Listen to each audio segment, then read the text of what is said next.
Next, the president met with gay rights activists at the White House today, and he gave the strongest signal yet that he would move to lift the ban on gays openly serving in the military. My administration is already working with the Pentagon and members of the House and the Senate on how we'll go about ending this policy, which will require an act of Congress.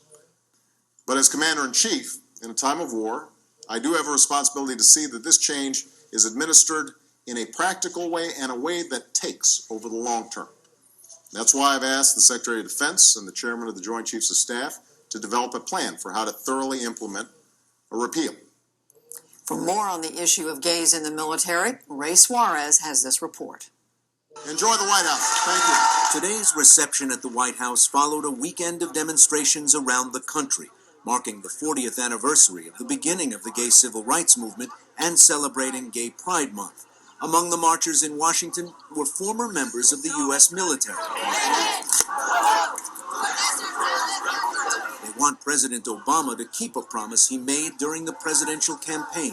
I think Barack Obama needs to come forward and support ending the ban on gays and lesbians in the military. It's bad business. 3, 4. When they got to the White House, the demonstrators dropped 265 pins into a bucket held by a retired Navy doctor. One pin for each gay service member expelled since President Obama's inauguration. For months, gay rights activists have been increasing the pressure on the administration. One soldier outed himself on national television. I am gay. Lieutenant Dan Choi is an Iraq war vet. He's also fluent in Arabic, one of the few members of the military with that skill. Choi challenged the Obama administration to reverse the ban on open gay service, a policy candidate Obama called a mistake. The policy has resulted in us spending millions of dollars kicking out people who were like Arab linguists. Now we need people who can speak Arabic, and it shows the foolishness of this policy, which is why I will reverse the policy when I'm President of the United States of America. Lieutenant Choi expects to be expelled from the military this week. 16 years ago, a newly elected Bill Clinton came to Washington promising to open military service to gays and ignited a political firestorm in the first weeks of his administration. There is not an acceptance of homosexuality among those who serve in the armed forces. At the time, top military brass and powerful senators were adamantly opposed. Eventually, a compromise was reached when Congress passed the law often called Don't Ask, Don't Tell. Recruits are no longer asked if they're gay when they enlist, and the military's not supposed to actively seek out gay service members. However, people in uniform still face discharge for engaging in or attempting to engage in homosexual acts or for saying they're gay. But over the last 15 years, gay servicemen and women continued to be asked and were bound by the rules to tell.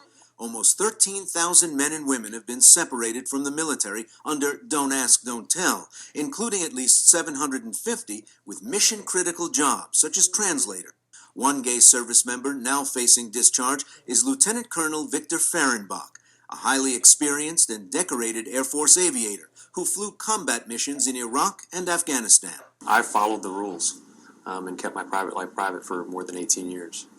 But last year, his superiors learned he was gay and started dismissal efforts.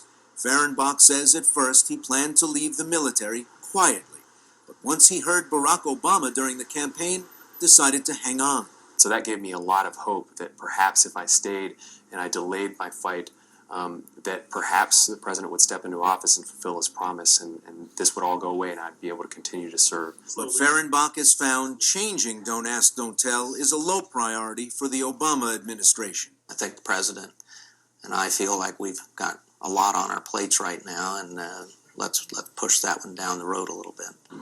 Aaron Belkin, political science professor and a gay rights advocate, says Washington appears stalemated on this issue. I spoke to him by telephone. If you ask the military, they're waiting for the politicians. The politicians don't want to move forward without the acquiescence of the military. And so you've got a big political knot. I think that we should keep the law that we have.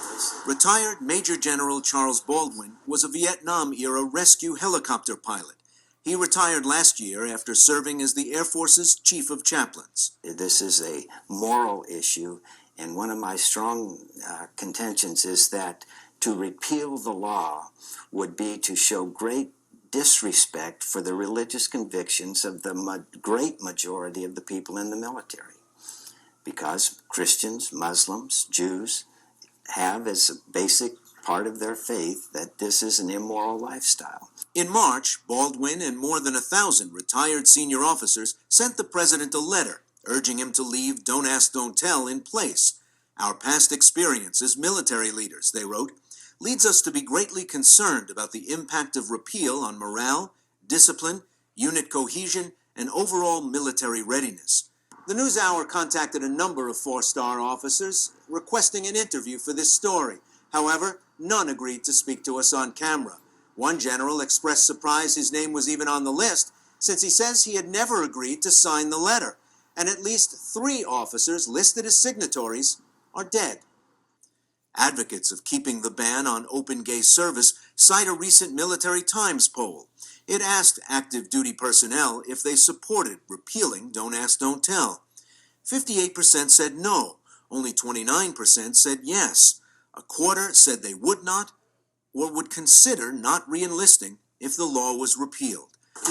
But Congressman Joe Sestak thinks this poll doesn't tell the whole story. He rose to the rank of Vice Admiral during his 31 years in the Navy and thinks today's service members don't object to gays in the ranks. The youth that come into our military, this is not an issue for them. The average age of an aircraft carrier, the George Washington aircraft carrier that was in the battle group I commanded, 5,000 sailors, their average age is 19 and a half. This isn't an issue for them.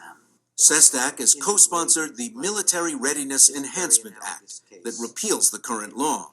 He says Congress is waiting for the president to take up the issue in late summer or fall. I respect Secretary of Defense Gates' comments about Platter being full. There are 2 wars. There's no doubt in my mind that as Commander-in-Chief, that if the president dictates and the Congress mandates, I have watched that Pentagon handle so much with relative ease that handling this, particularly when it has to do what they fight for, the ideal of equality, they'll handle overnight. Congressman Joe Wilson says Don't Ask, Don't Tell is working, but he agrees with his House colleague that if there's going to be a change in the policy, Congress must weigh in from the beginning. This would be an issue that should be handled as any other issue with hearings and then legislation. But if Congress doesn't act, Belkin says President Obama could simply issue an executive order, like President Truman did in 1948, to integrate black soldiers into the military. We need a 2-pronged strategy, which would start with an executive order, and then, once gays and lesbians are serving openly as a result of the executive order, people will see that this is not a problem for military readiness. It will be operationally impossible to reverse that executive order. This is toothpaste that you just can't get back into the tube. And legislative repeal will follow the executive order. Even as the political battle in Washington heats up, according to many experts, 65,000 gay men and women now serve in silence. But their retired colleagues have promised to keep up the fight in public. Extended versions of Ray's interviews with Professor Belkin and Chaplain Baldwin are available at our website.